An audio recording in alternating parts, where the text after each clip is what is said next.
ఈ విషయాన్ని నేను నా అనుభవపూర్తిగా తెలియజేస్తున్నాను. దీన్ని మీరు నమ్మితే దాన్ని ఆచరించండి, బాగుపడతారు. ఒకవేళ నమ్మలేదనుకోండి, వదిలిపెట్టండి. దయచేసి నేను ఎవరిని బాధ పెట్టాను.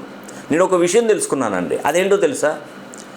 ఇప్పుడు మనకున్నటువంటి ద్వాదశ రాశులలో ఎవరైనా కూడా మొదటి సంతానం, వాళ్ళ నాన్నగారికి మొదటి సంతానంగా జన్మించారనుకోండి, మళ్ళీ సేమ్ అదే మొదటి సంతానాన్ని కనుక వివాహం చేసుకుంటే అప్పుడు ఉంటుందండి సమస్య. మొదటి జీవితం స్పీడ్ తగ్గిపోతుంది, అవకాశాలన్నీ దగ్గరకు వచ్చి మిస్ అయిపోతాయి, ఆర్థిక వ్యవస్థ బలహీనపడిపోతుంది, మానసిక ఒత్తిడి పెరిగిపోతుంది, ఒకరికొకరికి ఆరోగ్య సమస్యలు మొదలవుతాయి. ఇది నిజమండి, ఇది అక్షరాల నిజం. అర్థమైంది కదండి? మీరు మొదటి సంతానంలో మీ నాన్నగారికి జన్మించి మీరు చేసుకున్నటువంటి వారు కూడా వాళ్ళ నాన్నగారికి వాళ్ళు కూడా మొదటి సంతానం కావద్దు. అలా అయితే చాలా చాలా సమస్య. కానీ దాని నుండి బయటపడే మార్గం నేను అన్వేషిస్తానండి.